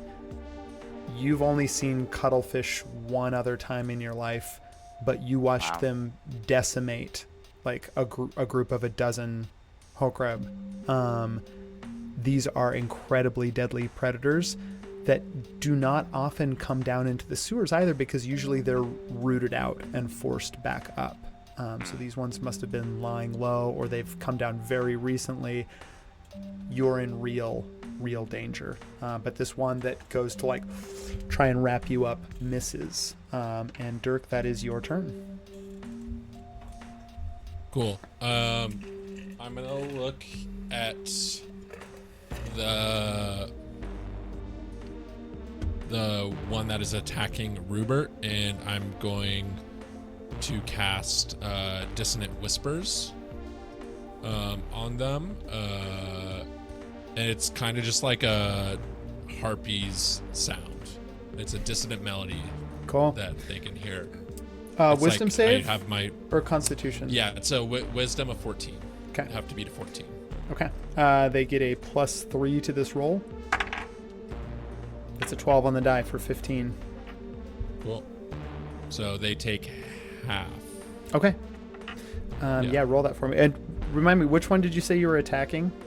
Or doing it? The one that's on Rupert. Rupert. Okay, cool. Yeah. The target take, okay. So it's going to be 16 halved. So 8. Okay. 8 damage. Yep. All right. This one's not looking great. Like, this one looks bloodied now. This siren shriek echoes out, and you see just a little shot, like those little ear holes that they have kind of right behind there. You just see a little shot of like kind of black ichor just come out of the side. Virginia, that's you. I think so Virginia's like back to her faculties. Yes, your faculties have returned as soon as that eye contact was broken. Okay, I think is how many are left? 2? Or still 3 left, but they're the all one 3? that was the one that you were about to make out with that was going to try and eat you looks pretty fucked up. And it is like it's like on the table fighting with Makana right now. Okay. Is there any way that Virginia can position herself to not hit her friends like in the room, like so like use her movement to like it's a do a cone? It's a very tight quarters fight. What you could do right now is because I think there's one immediately in your area. There's one immediately in Makana's, and there's one right next to Rupert and Dirk. I don't know if there's a way to like. Do that. Yeah. Okay. She's gonna then the super fucked up one. I'm gonna do Firebolt. Cool. Great. Give me an attack roll. 17. 17 hits. Roll that damage. Come on. 8. Virginia, tell me what it looks like as you absolutely just scorch the cuttlefish that you were about to make out with. So Virginia's gonna... The flavor of this will just be she, like, makes her mage hand, like, appear with that lighter and just, like, flicks it... Oh, like, so the flame just, like, fucking envelops this thing and starts, like, fire tornadoing around, and it just... And then it starts to like smell like cooked fish, I think, and she starts to like salivate a little bit. By the time this thing is out, it is crisped up like calamari. Like all its little tentacles are in coils. It's got a very nice sear on it, and this cuttlefish just sort of like lands with about an inch of standing water inside this cabin. Nice. that cuttlefish is down. It's back to the top of the initiative order, and Rupert, that's you. Give me another Constitution save to see if you can shake the paralysis off. 15. You can use that. You can use that bardic as well. Still? You still have bardic. You still have bardic. Yeah, 'cause you didn't Okay, use it. so 19. Rupert, you, with all your might, it still feels cold inside your body, but you untense your muscles. You are unparalyzed. You can take your actions on this turn. All right. Which cuttlefish is closest to me? From where The one that just attacked you, Okay. for sure. That's the one that Dirk hit with Dissonant Whispers. All right. I'm gonna try and hit with my offhands with the shucker. Okay, cool. Yeah, Shucker's back. Give me an attack roll. And I will tell you, Dirk's right behind it now, so you are flanking it too, so you have advantage on the attack. I get advantage on the attack. All right. So I get to roll advantage on the hit modifier. On the hit. Yep, DC. advantage for the hit, yeah. And then it also, if you do land it, allows you to throw on sneak attack if you want, since you had advantage. All right, I got 18 is the higher one. 18 hits. Go ahead and roll that damage. All right, so sneak attack would be... So it's the damage plus another d4? It's a d4, and then your dexterity modifier is the damage modifier for that little guy, so it's a d4 plus your dex plus the 2d6 of your sneak attack. Okay, hold on.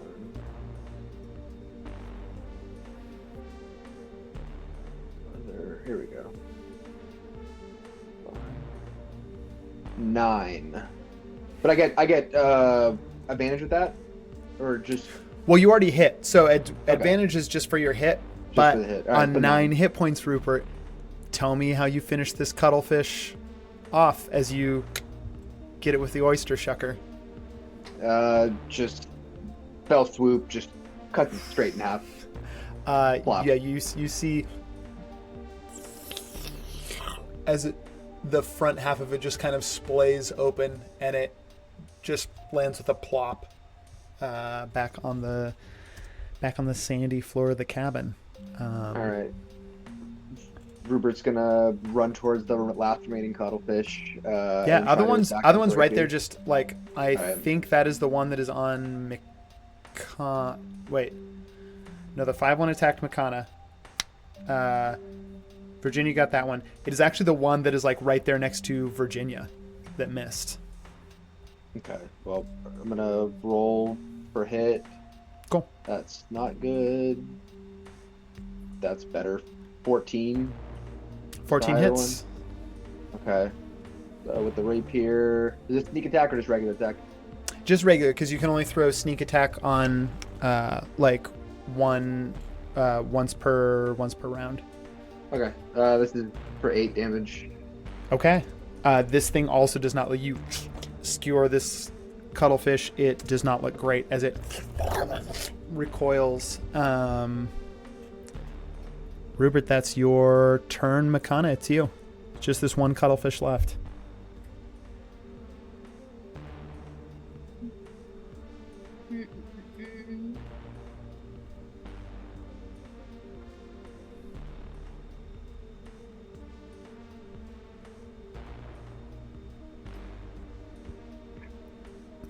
Sorry, I'm trying to decide. I think I'm gonna cast. I think I'm gonna actually take my turn. I feel like everyone's got this. I feel like because we're down to 1, right? Yeah, just down to 1, and it looks severely fucked up. I think I'm actually gonna use this turn to take one of my potions. Cool. Yeah, go for it. So you just roll a d8 and then you add 1 to that total, and that's how many you heal for. Okay, cool. I add what to it? D8 and then add 1. 4. Cool. Yeah, you heal for 4 hit points as you slam this down. That is going to be this last cuttlefish. It is like it got skewered, but it's just intent. Like Virginia was the first target to begin with. Cuttlefish have a taste for whole crab, so it's going to keep trying to get. At this point, actually, I think it's going to attempt to grapple you, Virginia. So I need you can either make an athletics or an acrobatics check, whichever one you're better at. I'll tell you, this thing is getting a plus. You got to get a 17 or higher on an acrobatics or an athletics to not be grappled. I don't have any inspiration or anything. Okay, we got this. Oh, 19. On a 19, this thing comes in, Virginia. It gets a couple tentacles on your back shell. And did you do? No. How do you slip out of this? She goes into her shell and she like does a little little spin, a little like a little she catches some like it's aerodynamic almost. Yeah. And she just like kind of like a feather falling, and then like a fan hits it and she just like slips imperceptibly just away. Perfect. You like it actively, like a couple of its suckers sort of get torn as you do this, and it Nice. backs off a little bit. That's its turn. Dirk, it's you. Yeah, Dirk is just gonna run up and try and finish it off with his rapier. Cool. Make me an attack Dirk. roll. Rapier. Rapier. Does a 15 hit? 15 hits. Roll that damage. Cool. I have I have behind my hand the amount of hit points it has left. You might need 2 hands. It hits for 11. Dirk, tell me how it looks as you finish this last cuttlefish off. Dirk like steps up and you see Dirk take like a traditional like fencing stance and then just like lunge and just like Frieza his ass what Trunks does to Frieza in Dragon Ball Z and like cuts him up into little like sushi grade pieces and then like They just flings his sword out and like puts it back.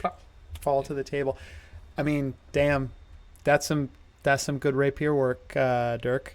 Yeah, you finish this cuttlefish off. We have, what do we have? One skewered, one barbecued, and one sashimied.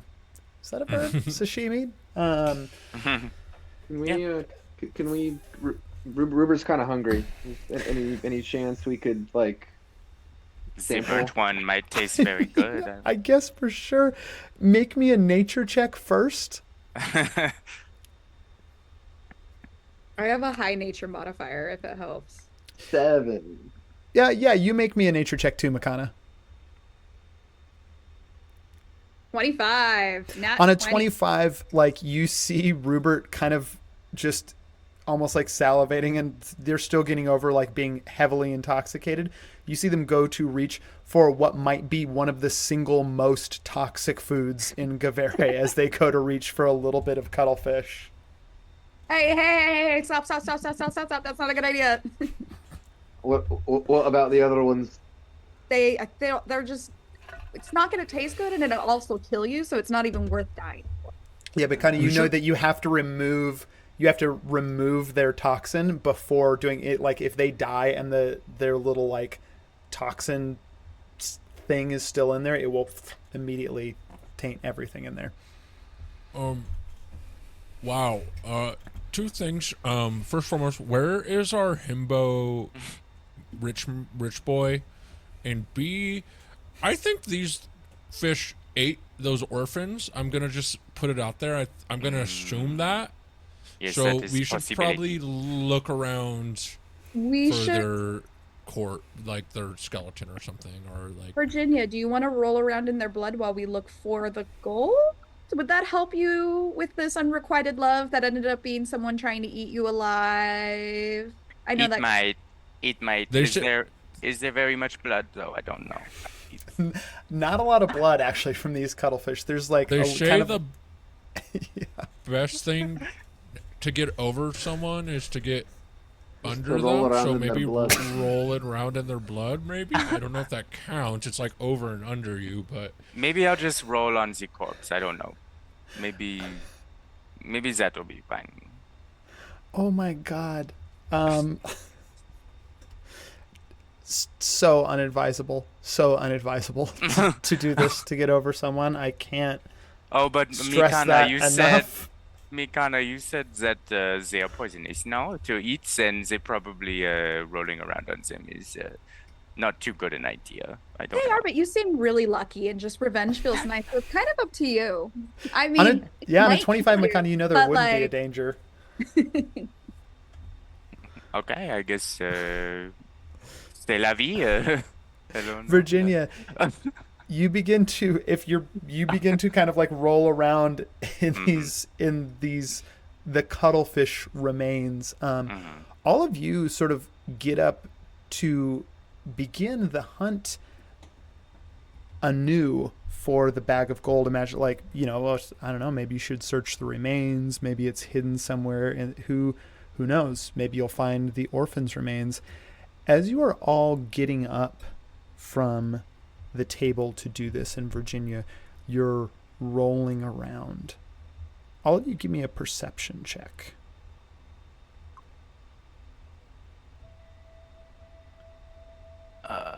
Virginia got a 21. Cool.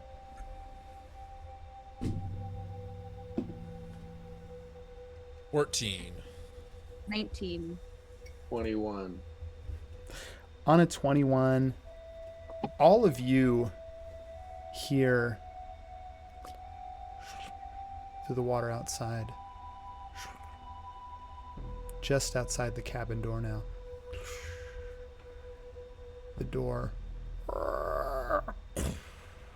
opens.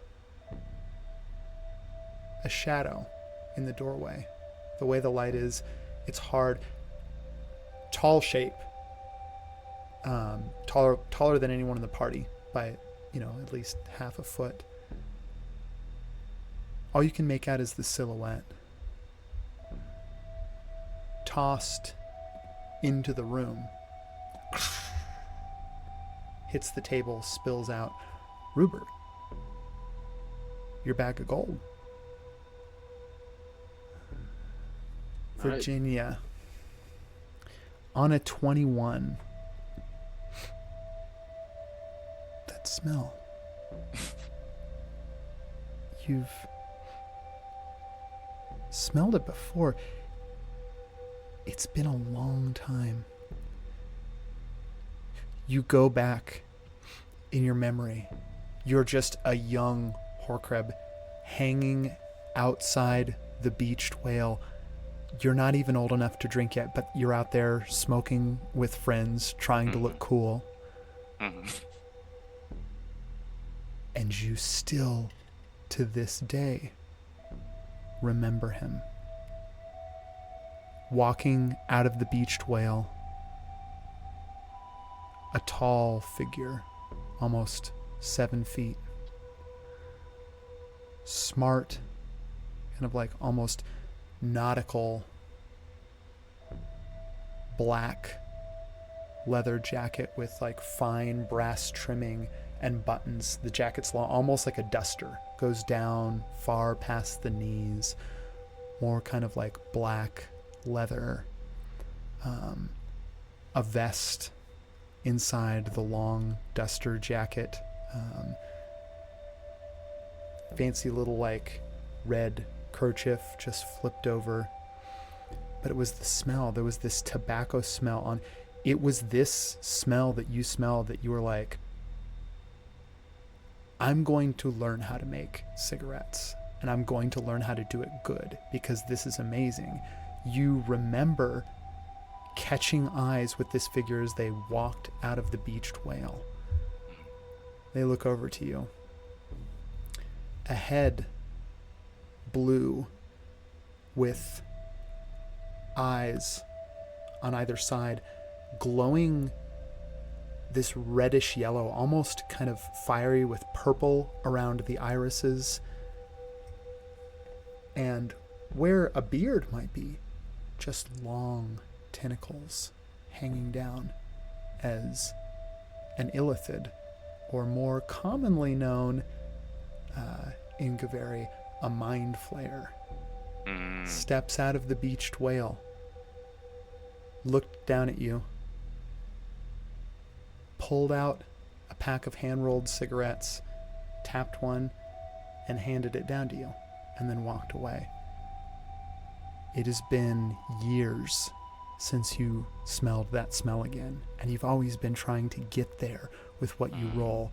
Here, silhouette in the doorway, you smell that smell. As the figure steps forward into the light of the house and looks at y'all. Well, ain't this just a fine kettle of fish? The name's Marlborough. And that is where we are going to end the session. Thanks everyone who tuned in. We will be back. I think we actually skip next Tuesday, and then we're back on the. Am I right?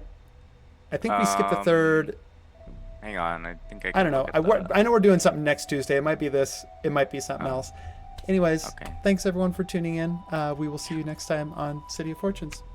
Bye-bye now. Bye-bye. Bye. Bye-bye. Bye. Bye.